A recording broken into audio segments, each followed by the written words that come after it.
get started, I know everybody, we have some new people in the room because we've had a lot of turnover this year. And so I want to quickly introduce the Truman Pierce Institute staff. We've said a lot about TPI and Truman Pierce, but I want everybody to put faces with our names and just Truman Pierce people. So obviously, I'm Erica Rucker. I'm the 21st Century Program Coordinator. I've only been in this position for a year, so literally the last time we were together in Montgomery, I was sitting where you were sitting and trying to figure out how to do this.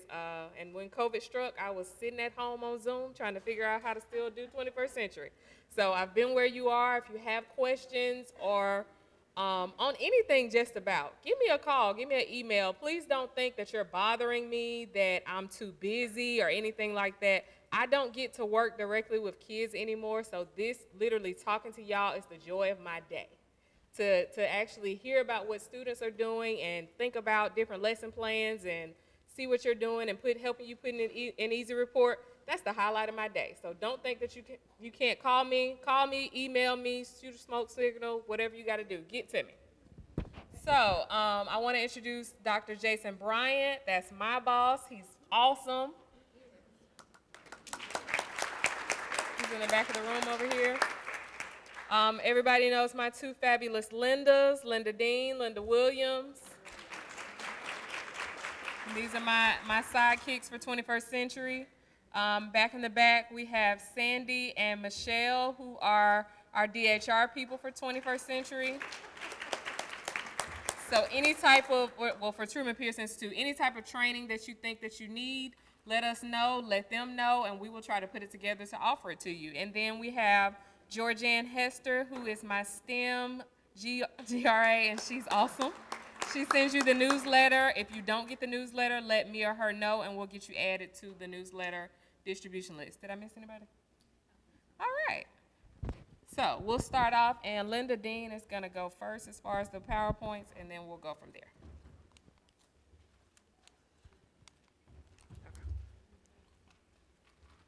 Do I need this? You can use either one.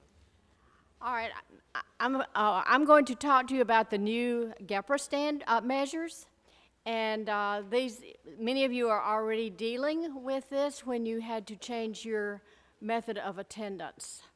I think that this subject area is somewhat drier than what you just experienced with our very vivacious external evaluators who have an exude personality. I'm afraid GPRA doesn't quite do that. But anyway, it is an important topic. One of the evaluators said, do not be afraid of this. It's just a new type of measuring what you're accomplishing out there, and you are making great accomplishments. So yes, there'll be some changes, but I really think some of them are very good changes. So we're going to delve into this. And the three of us are going to share this fascinating topic.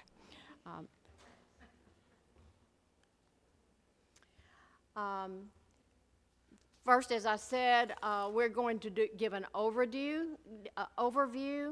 I'm going to tell you what GPRA is, define what the large P and the small p in GPRA is, give you a quick overview of the implementation timeline. The first thing on that timeline you've already done, which was changing your method of attendance. That's been a learning curve, but you're doing very well at that. And a few of you get little pestering emails from me saying you have not submitted your attendance, but you're pretty quick to get on it. So good for you. Thank you. And then I'm going to go over there are 5 new GPRA measures, and we'll be taking a look at those. All right, GPRA stands for Government Performance and Results Act. In case you've wondered, what in the heck is that? Government Performance and Results Act. And 21st Century, you all know this, is federally funded. And all of the federal funding, that's your tax dollar. So you should be happy that our federal government wants to make sure that your tax dollar is well spent and that the results coming from your hard work out there are being looked at.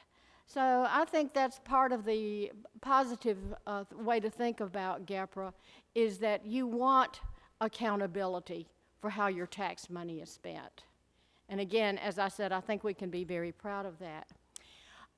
You've heard me refer to, this is going to show up in your APR report, and I imagine Erica and Linda Williams also say that. This will be in your APR report. And APR stands for Annual Performance Report.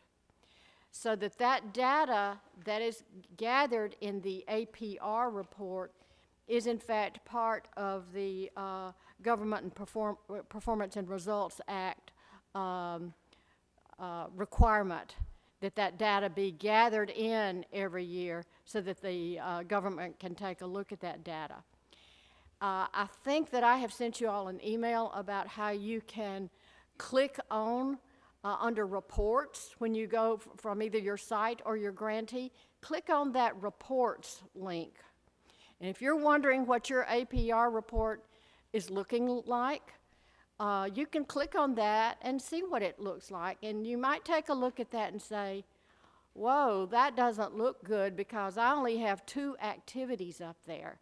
And my grant said I was going to do a service learning project, but I don't have a service learning project in my APR report. So if you take a look at that right now, this is the fall, you can go ahead and add some additional activities so that when your APR report is done at the end of the year, because there's a change on that this year also, get those activities in there that are aligned with your grant, the objectives that you listed in your grant. So it's good for you to know how to find that, to take a look at it and start tweaking it a little bit and making it look even better. All right, this just goes over what I just told you. It stands for Government Performance and Results Act. They help us tell your story, help you tell your story. And at the end of the academic year, that will be May. That's going to be the end of this academic year, May 2022. Then your outcomes will be entered into your APR report. And we'll go over also what those outcomes are going to be this year. There's a little bit of change on that. All right, you're going to hear us refer to the federal large P versus the state small p. All right, think of the P as standing for policy. So there's certain guidelines that are dictated by the federal government where we have no say-so in what those what that criteria is or what the decisions made there are. And then the small p is what the state decides. And by the way, we will have this PowerPoint accessible to you all after this conference. We'll put it up where you can access it. So the federal level large P, all right, so as it says there, states do not have the discretion to make decisions on large P policies, these are communicated to the state. That would be Annette and Jennifer and Camille.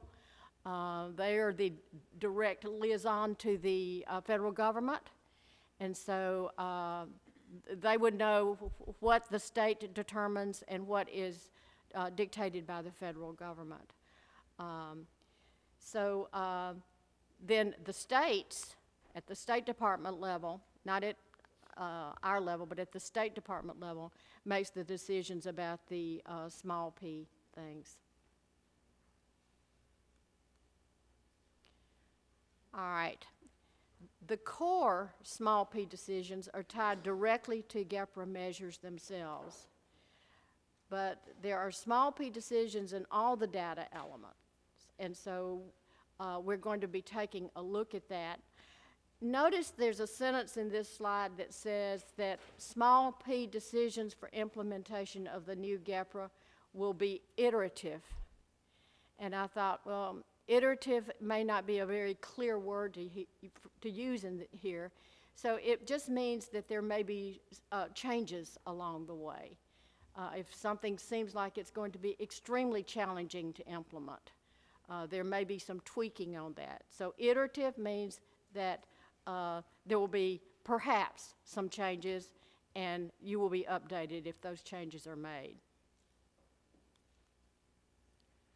All right. I think this sort of, again, sort of summarizes state versus federal, small p versus large p type of policy decisions. Just for example, and again, this slide will be accessible to you, like the length of the school year. The federal government is not dictating that, or the length of your summer term, not dictating that. Start and end dates. Each of your grantees have your own start and end dates. So those would fall into the small p decisions. All right. In each GPRA, this is the very top one, it says in each GPRA, states set small p around how improvement is measured or what standards are set. So there'll be more on that in a minute. But an example of the large P or large P policy, one example of that is that attendance policy. We did not make that decision at the state level that it would change from number of days attended to number of hours attended. That is an example of a large P decision. So it wasn't just us trying to jerk you around a little bit, but that was a large P decision. All right. One change that will be implemented, I took a look at Easy Reports this morning to see if it had been folded in yet. So as of this morning, it did not seem to have been folded in. There will be some changes made in the types of activities. But there'll be, I know that you've already put your activities in for the fall. So I'm sure there will be a way to bridge those already created activities into the new activity categories. So this is not something I think you need to worry about right now. But as that transition is made, you'll be looking at some new activity categories that you may want to create some new activity categories to fit. Wait, let me go back. I may have skipped something there. Did I get off track? Okay. The activities are organized according to federal categories. And so what you're going to be is, when you see those new federal categories, you're going to chart them, your activities to fit in with those federal categories. You're already doing that. When you create your activities now, they're to fit the categories created under the No Child Left Behind Act, really. So what you'll be charting your new activities to fit with is the ESSA Act. The what? Every Child Succeeds Act. All right. Here are some of the activities. You're going to see some new ones there, such as services for individuals with disabilities. Do you have anything right now in your activities? You might not. So if you feel like you need to fold something into that category, then you're going to have an opportunity to do that. Here's some of the other new categories that are going to be there for you. Look at telecommunications and technology education. Well, if you currently have a STEM activity, that's going to be a natural bridge with that one. So when I said earlier that there would be some iterations, this would be an example of how, as these new activities are adapted into what you're currently doing, that you're going to transition into that as they become available in easy reports. Oh, let me go back one. All right, perhaps you have some students with truancy problems. Some of you have objectives where you said you wanted to increase attendance. Then you might have some activities, fold some activities in that address that specific objective. And in the previous session, there was discussion of getting parents involved. So if that's an objective and you're already creating, I'm sure you're already creating activities that have parent activities, then this activity here, parenting skills and family literacy, is going to be a natural fit for the new activity that's being required in the GPRA measures. Now, here's an example, what we call a crosswalk, of how you'll transition into your new activity descriptors, so to speak. Because, you know, you already have STEM, you already have literacy, you already have tutoring. What's that going to be called in the new GPRA? Again, this makes it clear again. The old GPRA based on No Child Left Behind, the new one based on ESSA. You can see how counseling programs crosswalk over to drug and violence prevention and counseling, which is the new activity type.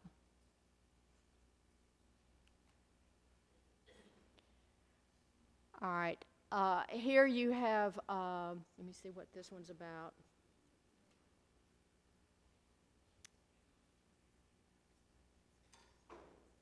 Oh, all right, one thing that's going to be different is that you're going to be measuring, you're going to be looking at outcomes will be state assessments rather than grades. State assessments, and so we'll be talking about that. You'll also see, another one will be that instead of looking at regular attending students considered 30 days, it will be broken down completely differently from that. I think if you have a student that attends less than 15 hours, and then 15 to 30, I believe it is, I have a slide about that. So that's another change we'll be seeing.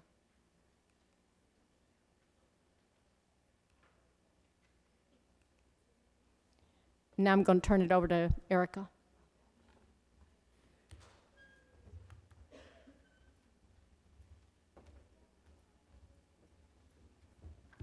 Okay, so y'all know we've talked about these a couple of times. I've done some Zooms about it. It's been looming over us for the past couple of months, but these are the new GPRA changes. So Linda Dean told you all about this is why we're doing it. These are not the State Department's changes. Don't be frustrated at them or us or Easy Report because we're having to implement the changes. We are all just doing our jobs.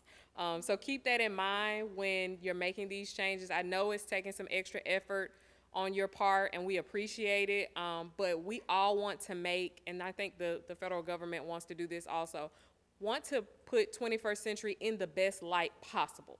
So to paint a good picture of what 21st century is doing, these are the steps that they have implemented or the changes that they have implemented so that they can let 21st century and Alabama 21st century shine the way it should. So we always talking about telling the story. This is going to help us tell the story better so that we won't always have 21st century on the chopping block. So just want to say that before I start. So what's staying the same? Staffing is not changing. Participation, you will be doing hours versus days, but it's still going to calculate the same. One good thing, there's no longer regular students. So you no longer have to get your students to 30 days for them to count. They count the first day. That was always a stickler, trying to get kids, especially during the summertime, because you know summer does not always last 30 days. So think of that as a good part. I always try to see the good in just something is what I try to do. The demographics are still going to be the same, and the outcomes are going to be changing. So like she said, grades and stuff like that are some things that are going to change. So grade level and student attendance is going to be by hours, not by days. I just said that.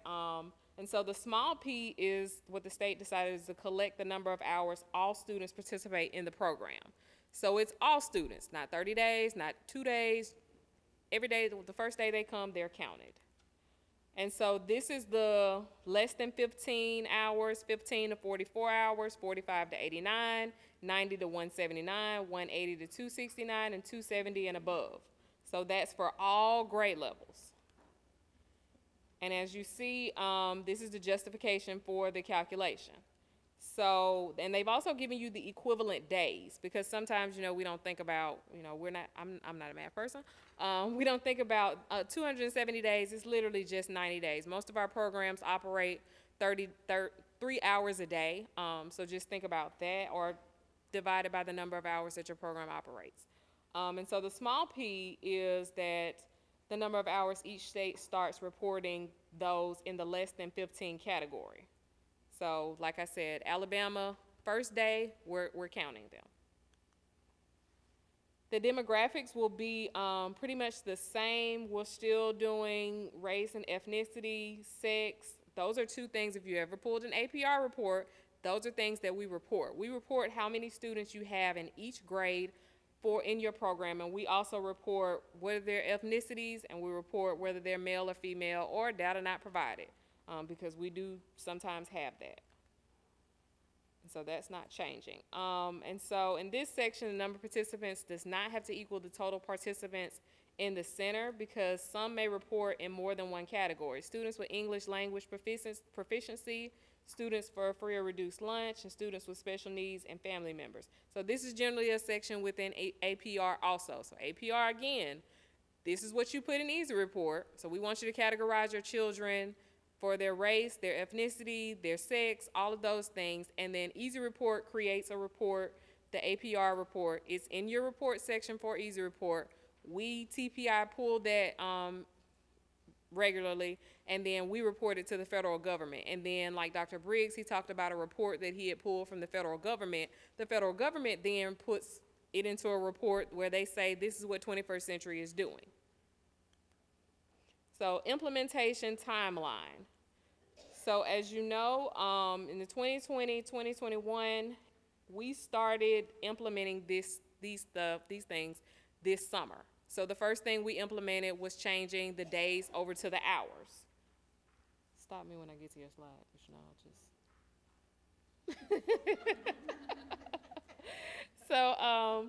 So that's when, so if you think about last spring, we started having trainings on these GPRA, and we were literally learning at the same time that y'all were learning. We took a lot of y'all's questions back. The State Department took a lot of y'all questions back. They went back to the federal webinars. They asked questions, and it was a learning process, but we were still doing training to let you know what was gonna happen, the shift. And so then we're still doing training, and it's still gonna be a learning process. I think the government is still gonna give us some different things to tweak. Like we got the crosswalk for the categories in the last couple of weeks. So that hasn't been put into Easy Report yet, because Easy Report hasn't created it, because they just got the crosswalk.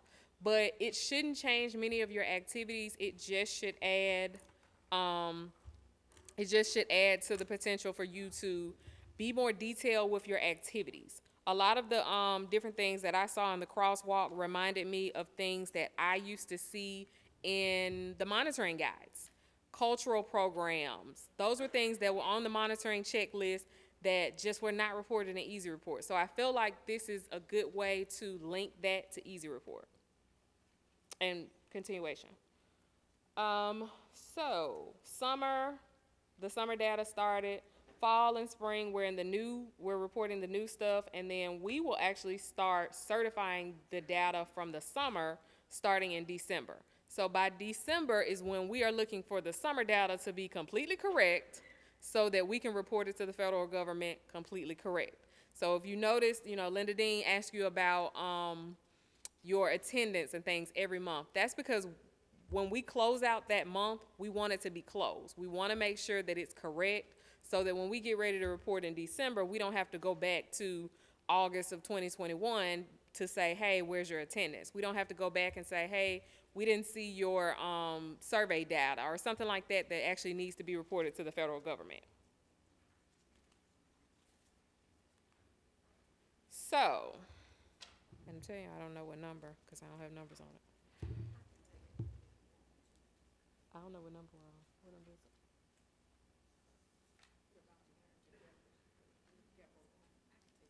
I'm good.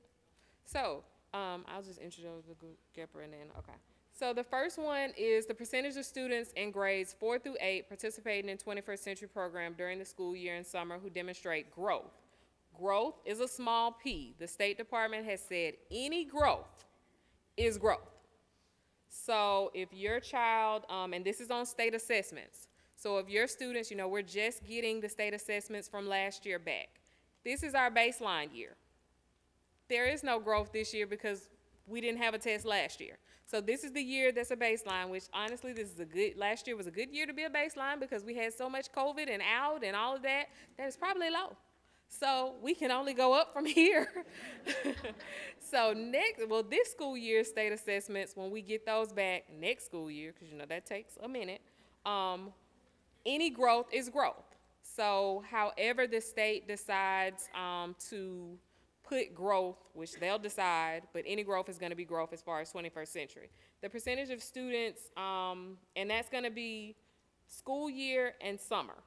And that's how we're going to, but for our state, we decided not to do summer separate. So, because we don't do assessments during the summer. Yeah. Academic achievement. So academic achievement is our old school grades. And this one is going to be a little different. So percentage of students in grades 7th through 8th and 10th through 12 attending 21st century program during the school year and summer with a prior unweighted GPA of less than 3.0 who demonstrated improved GPA. So the small p, what the state decided, collect the number of students in grades 7 through 8 and 10 through 12 participating in the program during the school year and summer program with prior unweighted. So remember I told y'all when we had the trainings prior, a lot of our stuff is going to be pulled. We want y'all to get the state student IDs, which I know is still an issue, so that Easy Report and Power School can talk, and Power School can talk to Easy Report, and you don't have to actually physically put it in there. Well, let me tell you, if you don't get the state student ID numbers, you're going to have to physically put it in there. So whoever the person is in your district or your school or whoever who holds the state student ID numbers, butter them up. If that I'm serious, it's going to be more helpful for you. Your time is money, your energy is worth it, and we're not doing this to try to stress you. So if you need to buy that person breakfast and sit with them for an hour to try to get the state student ID numbers. If you need to go run an errand for them while they do it, do whatever you got to do to get it. I know as a former CBO person, this was a little bit more difficult, but I buttered up people all the time. If you needed a volunteer for a carnival or you needed somebody to go into a classroom, I was your person. I would do it. I come to the school, I'll do whatever. I'll fry fish, whatever. On my own time, but just be mindful of that. So, because if not, you're gonna have to pull these things yourself. Well, the only thing that Power School has told us that they cannot pull is GPA. So we're only talking about from 7th to 8th, 10th to 12th. Well, 10th to 12th generally has a GPA, but what they sometimes have and sometimes not, which is why Power School can't pull it, sometimes it's weighted and sometimes it's unweighted. And the federal government only wants unweighted. So we're going to have to figure out, in between TPI and the State Department, we'll figure out how to create something for you to create a GPA that's going to be across the board, some type of template or something like that, which we're going to have to get to you soon. But in the meantime, high school students, they generally have an unweighted GPA reported. You need the state student ID number. You need access to Power School to pull those GPAs, because Power School is not going to give it to Easy Report. That is the one thing you're going to have to pull yourself if you have the student ID numbers.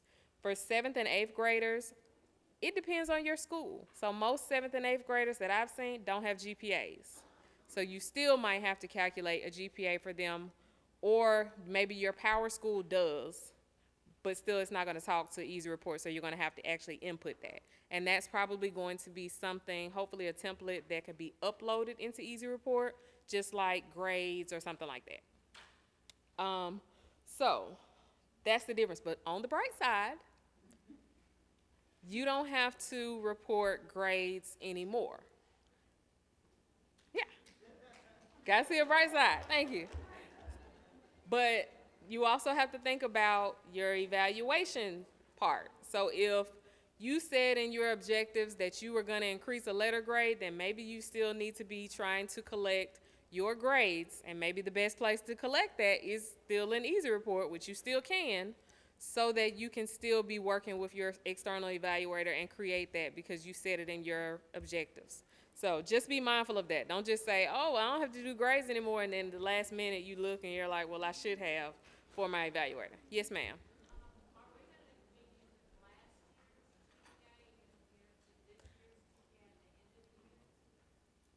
This this is your baseline year, is the way I felt about it, because this is the first year that the new GPRA stuff has been implemented.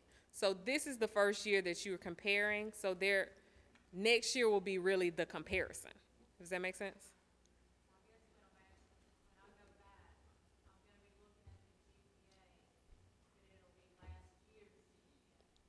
I don't want you to put GPA in yet. You're going to put it in later.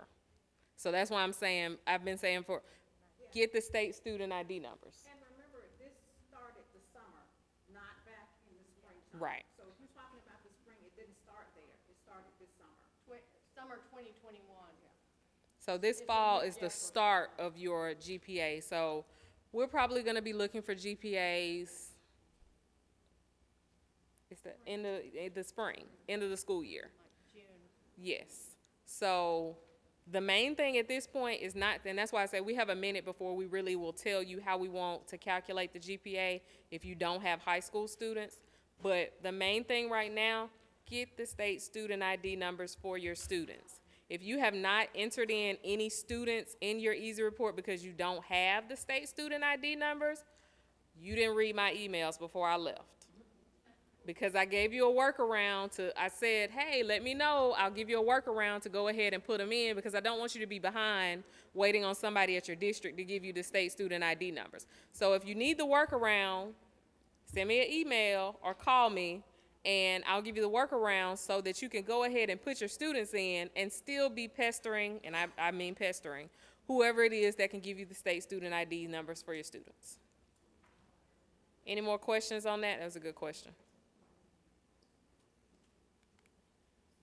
So, because we know some school systems don't do letter grades, or this is the crosswalk: letter grades to word grades to percentage grades to GPA, and this crosswalk is already in Easy Report. So whichever one you report, Easy Report will know. Most of the time, we're really only doing letter grades and percentages, and yeah. Did you see that? Somebody take pictures. The PowerPoint's going to be on our Alabama 21 CCLC website too. So the state might use a large-scale reform for grades.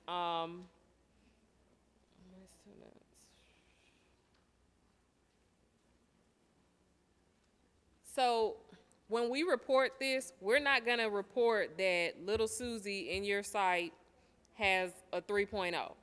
We're going to collectively look at, Easy Report is going to collectively look at all of them. They're going to say this percentage of students did this, went up or went down, so that it's a collection. It's not going to be us actually reporting each individual student, and that's just a big chart to tell you that. So GPRA 3 is the percentage of students in grades 1 through 12 participating during the school year who had a school year attendance rate at or below 90% in the prior school year and demonstrated an improved attendance rate in the current school year. And the small p is that only reported in the school year, not in the summer. Collect the number of students in the grades 1 through 12 during the school year who had a school year attendance rate of 90%. So we're still doing hours. Just remember that. Just put in your attendance. The lovely emails that the lovely Linda Dean sends you, they are for a reason. She's not mean. The emails, I promise you, do not read the email with a negative tone. She is saying it and she is smiling, and she will continue to send you a nudge if you don't have it in, just as nicely. We don't talk bad about y'all. We are here to help you. So if that means that one of us needs to call you and say, hey, what can we do to help you put in that attendance? Let us know. Don't just keep getting behind, especially if you have new staff. The new staff, I think that's the biggest thing with us getting behind. New staff, or if you have new staff and you want to get them trained on how to use Easy Report, because you as a program director should not be entering attendance and everything in Easy Report for multiple sites. You should train them, or I can train them to do it themselves, and you just overview. Just remember that. Oh, and one other thing about that attendance is Power School is going to put in the school day attendance. So that's another reason for getting that state student ID number. So Power School can feed that data in so that if your objective, I think that the small p decision was if their attendance is better, their school day attendance is better by one day. That's an improvement. So the communication with Power School is really going to be cool.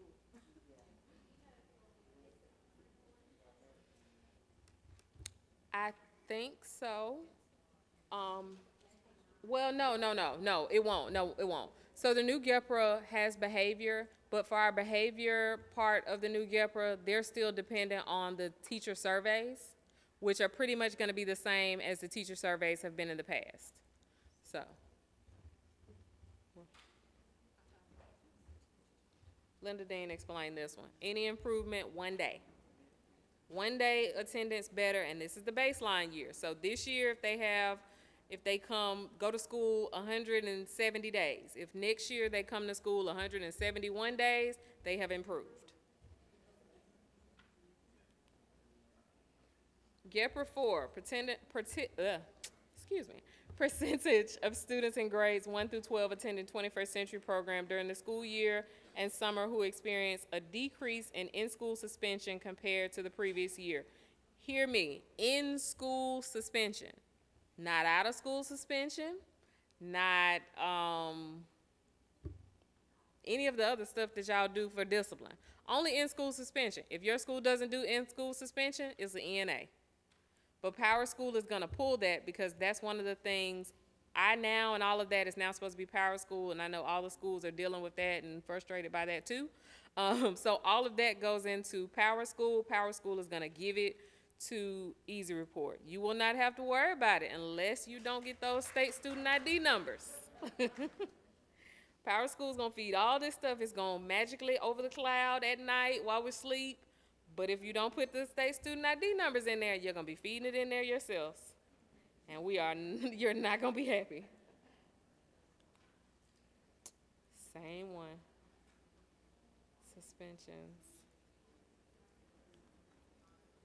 All right, so GPRA 5, percentage of students in grades 1 through 5 participating in the 21st CCLC programming in the school year and summer who demonstrated improvement in teacher-reported engagement and learning. Teacher-reported, teacher surveys. So you're still gonna have to do the teacher surveys, and your teachers are gonna answer how they're gonna answer. I always say, and Linda Dean is gonna send y'all some stuff when we get to the survey points. Make sure that you give them a heads up that the email is coming. If they've never heard of Easy Report, when they get that email, or they'll ignore it. Or your firewall at your school will block it. So we're going to give you plenty of different ways to get the surveys through Easy Report, because I don't want you hand inputting the survey data into Easy Report. There is an easier way. I promise you, Easy Report is kind of easy on the back end. Yes.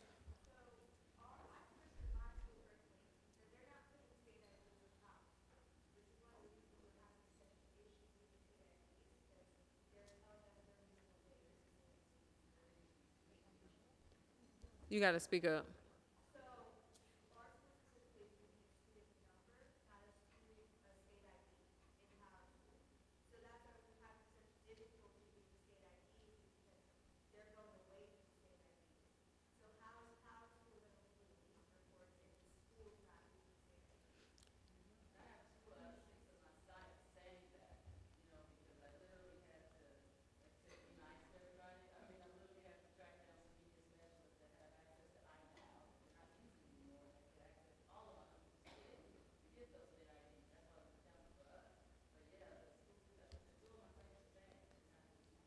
They're in the same school system? So they have to, every student has a state student ID. They have to. My suggestion to you is to get with Jennifer, Camille, or Annette to maybe talk to someone at your district so that they understand what you need. Because it might be somebody, it might, with the switch over, I now to Power School, there has been some confusion within the districts.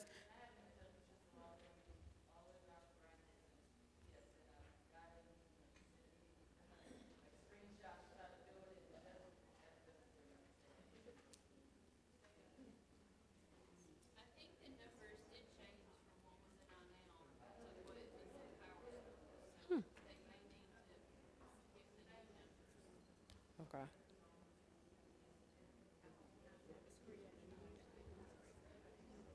Michelle, get with me on that later, and we'll figure out.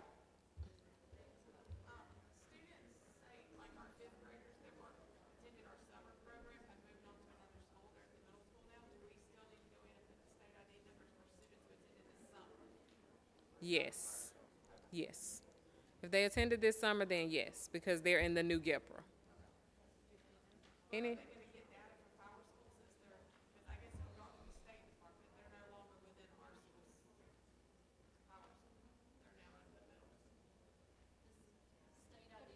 I was going to say the state ID number should still, it's going to be the same, so it still should pull it. But I would say get the state student ID, make the effort. And then if it doesn't, then you did your part. Any other questions? These are great questions. All right.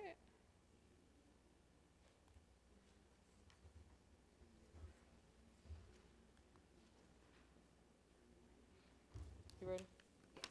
All right, and I'm going to turn it over to Linda Williams. I have a few minutes. Done the deed?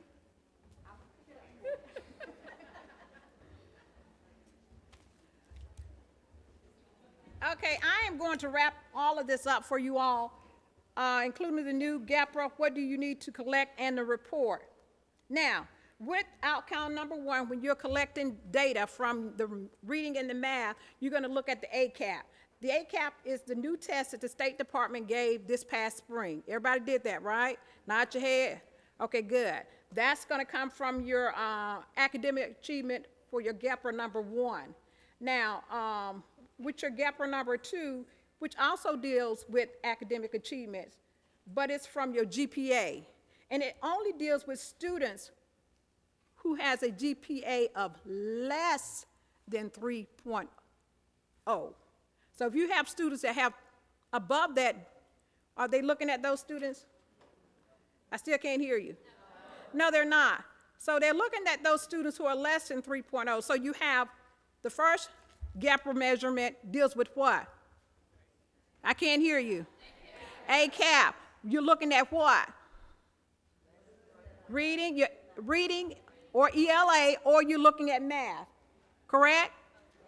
Yes, you're looking at both of those, and you're doing what to those? You're comparing your data, right? You're comparing last year with what they take this year in 2022, correct? Yes, and so in number 2, you still have to wait until 2022 so that you can get more what? You can get your data. So keep in mind, the new GPRA started when? It started this summer. It started this summer. Is it new to all of us? Is it a work in progress? Yes, it is. And we are, just like with the State Department, we are still learning. And so as we learn, we're going to teach you guys, okay? Okay, now with the third one, it says school day attendance. And we know that the number of days has transferred to the number of what? Hours. Have they accommodated you with that in Easy Report? Yes, you have live attendance, right? So you're getting some help on that one. Now, behavior. Now, I know you all don't have any kids that get in trouble. You don't have those type of kids. But just in case you do have them, in school suspension, that's where we're going to get GPRA number what? 4. What about number 5, student engagement and learning? What do you think we're going to collect for that? Surveys. Now, we're going to have those surveys. I know sometimes they are difficult to collect. The best way to do them is to do them on the computer, because if you don't do them on the computer, what are you going to have to do? Input them in Easy Report. Is that time consuming? You bet you it is. It takes a lot of time. So the best way to do that is to get them on the computer. Now there's, this survey is going to come from where? From where? From the teachers. It's the teachers. The teacher's going to do these surveys. So that means these surveys need to be done where? On the computer. So, yeah, on their computer. Now, we have participation. Collect the number of hours our students participate in the program. You don't have to do that. Why don't you have to do that? Easy Report does it for you. So most of these things you're already doing. You already know that the State Department's already given the test. They're going to give another test. The GPA, that's something new. And we're talking about unweighted, and that's for 7 and 8 and 10 through 12. That's something new. And number 3 with school day attendance, it says 90% below. If they're above 90%, do you have to worry about that? No, but it's good to know that information, because even though you're in a 21st century program, you are constantly collecting what? You're collecting data. That should run your what? Program. Your program should be run off data. Performance measures. Now, academic is from grades 4 through 8. That's reading and math. Academic achievement 7, 8, and 10, 12 is grade point average. We talked about GPA. Attendance is grades 1 through what? 12. Behavior. Believe it or not, we do have first graders that go to in-school suspension, right? So it's from grades 1 through 12. And engagement and learning, we're talking about our what? Our surveys. 1 through 5 only. Do we go to 6 through 12 for surveys? Only 1 through 5. Wonder why? Say why?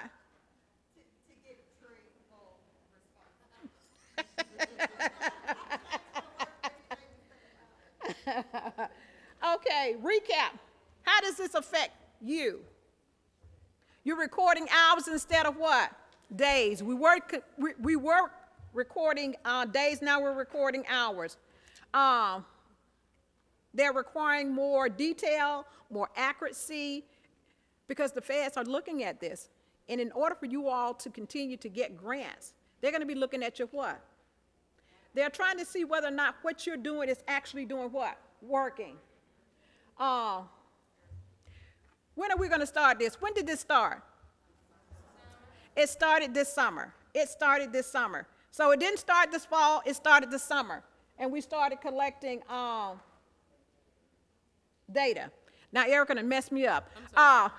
The last point, PowerPoint simply says, keep doing what you're doing. If you're doing a fantastic job, keep doing a fantastic job. We know that you're doing a fantastic job. If you're collecting data, please continue to let data drive your instruction and what you're doing with the 21st century program. I don't know what the others, let me see, she's gonna take me back to my last slide. And uh-oh. Okay. This one. Yeah.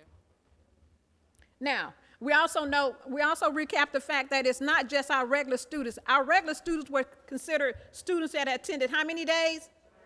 30 days. Now we're talking about who? Everybody. I don't care if they showed up one day, we're still gonna count them, right? We're gonna count them. And also those students who participated, and I think somebody asked that question, whether we count the students in the summer program. Yes, we do count those students in the summer program. So anybody who has ever been in your program, guess what? They're going to be counted from this day forward.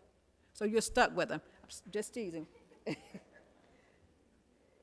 It says, what if I've already entered my student attendance with accurate hours?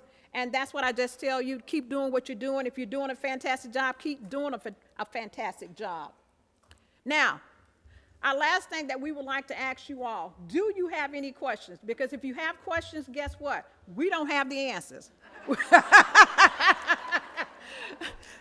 This is a work in progress. We're learning as we go. But if you have a question for us and we don't know the answer, guess what? We have the team to get that answer to you.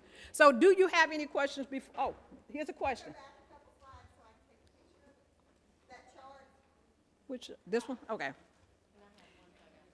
And it's also going to be uploaded on our website. So you'll get a chance to get this whole PowerPoint presentation. Okay, Linda Dean want to talk again. No. I'm just teasing. I'm just teasing. I'm being upstaged by Linda Williams. I'm sorry. I'm sorry. What I wanted to mention to you real rapidly, because we're about out of time, is pertaining to parental involvement. We have been recently loading in the APR data, and I noticed that sometimes it says that no adults are connected with these children. Yeah. And I know that's not true. Mm-hmm. So if you have not connected your adults to your children in easy reports, it will show up that way. Mm-hmm. If you do not know how to connect adults with children, with their children in easy reports, send me an email and I'll send you instructions on how to do that, because you want those, you don't want it to look like your adults are indifferent. Yeah. So if you're not doing that, contact me and I'll send you instructions, okay? Thank you all. If you have questions or concerns, please call us, email us. Don't text us, but just email us or call us, okay? Thank you all. Thank you, Camille. Okay, ladies and gentlemen, we are in the home stretch. We have a 15-minute break, and then you'll come back for 2 30-minute sessions, and we'll be out the door. So as soon as there are snacks that are being served, sponsored by our vendors again. So please go out and be back here and in your seats at 3:30 so we can try and knock the rest of this day out for you. Thank you.